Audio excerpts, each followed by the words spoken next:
Ladrões invadiram a minha casa e eu atirei em um deles.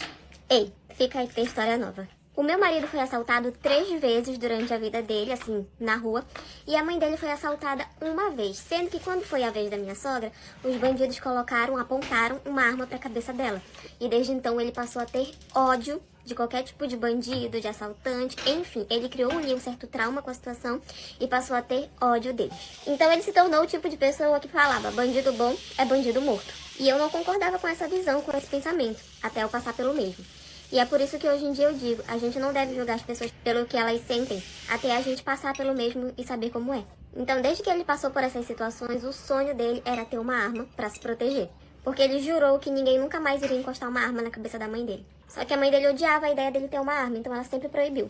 Quando nós nos casamos e ele saiu da casa da mãe dele pra gente morar juntos, ele correu atrás de tirar o porte dele de armas, de comprar a arma dele legalizada. Então, quando nós nos casamos e tivemos a nossa própria casa, ele falou, bom, dentro da casa da minha mãe ela manda, mas dentro da minha casa eu mando, então eu vou tirar a minha arma. Mas mesmo estando dentro da nossa casa, ele sempre fez questão que ninguém soubesse da existência dessa arma. As únicas pessoas que sabiam era eu e ele, somente. E como nessa época nós não tínhamos filhos, não tínhamos criança em casa, ele não fazia muita questão de deixar muito escondida, pelo contrário.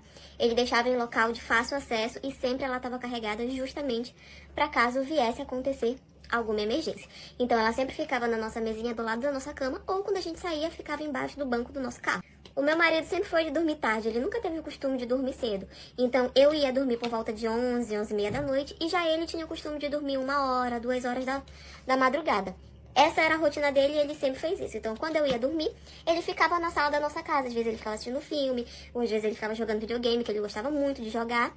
E essa era a distração dele. Certa noite, eu me acordei por volta de umas 2 horas da manhã. Eu me lembro porque eu abri o olho e peguei o meu celular pra ver a hora. Eu tinha acordado com um barulho. Eu tava escutando gente falando pra sala da minha casa. Tipo assim, quando eu abri a porta, a primeira visão que a gente tinha era a sala da minha casa. Então eu tava escutando vozes, gente falando. E aí eu achei estranho, tipo, até então era só eu e meu marido em casa, mas tinha outras vozes, outras pessoas falando na sala. E aí eu me levantei e quando eu abri a porta do nosso quarto, eu abri tipo devagar, a primeira visão que eu tive foi do meu marido ajoelhado na sala da nossa casa com um bandido com uma faca perto do pescoço dele e outro mexendo lá nas nossas prateleiras, provavelmente procurando alguma coisa. Eu sempre achei que quando eu passasse por uma situação dessa, talvez eu não fosse ter reação. Talvez eu iria ficar imóvel, iria ficar igual uma estátua, assustada, não sei. Eu sempre achei que essa fosse a minha reação. Mas no momento que eu abri a porta e que eu vi meu marido de joelhos no chão, com uma faca encostada no pescoço dele, a primeira coisa que eu fiz foi pegar a arma que estava na mesinha, do lado da nossa cama, me posicionei, me ajoelhei bem perto da porta, deixei ela aberta, coisa assim, só o suficiente para que a arma varasse, e atirei.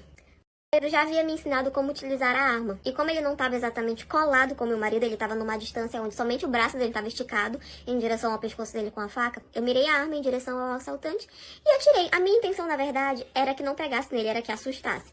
Mas não sei, no momento, a minha única vontade de ver o que ele estava fazendo com meu marido, a minha vontade era de matar ele.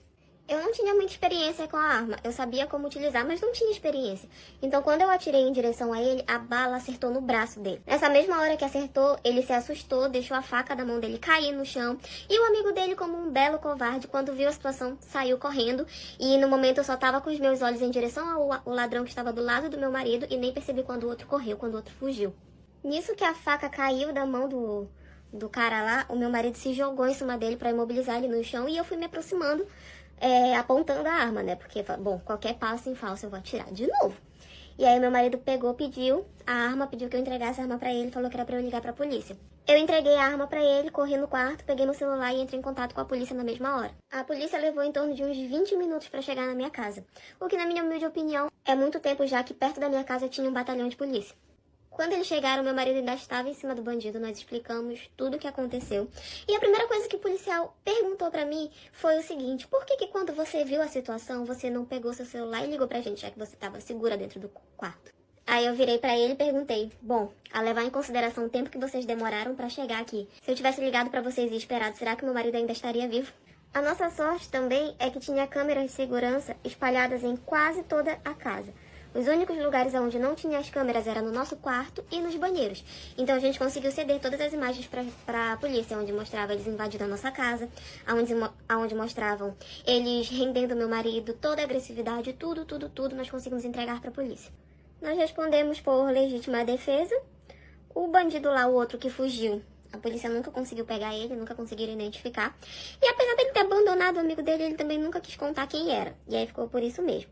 Já faz uns anos que essa história aconteceu, também sei que ele não ficou muito tempo preso, o que pra gente foi extremamente revoltante. Mas foi uma situação que me causou um sério problema psicológico. Eu passei noites sem dormir, eu tinha medo de dormir, eu fiquei traumatizada, tive que fazer sessões com a psicóloga, enfim, foi um inferno esse período da minha vida. E eu não tô aqui incentivando vocês a ter armas em casa, eu não quero que ninguém pense dessa forma. Eu tô apenas contando pra vocês, relatando, eu quis compartilhar uma situação que aconteceu comigo e que me deixou muito traumatizada. E foi isso.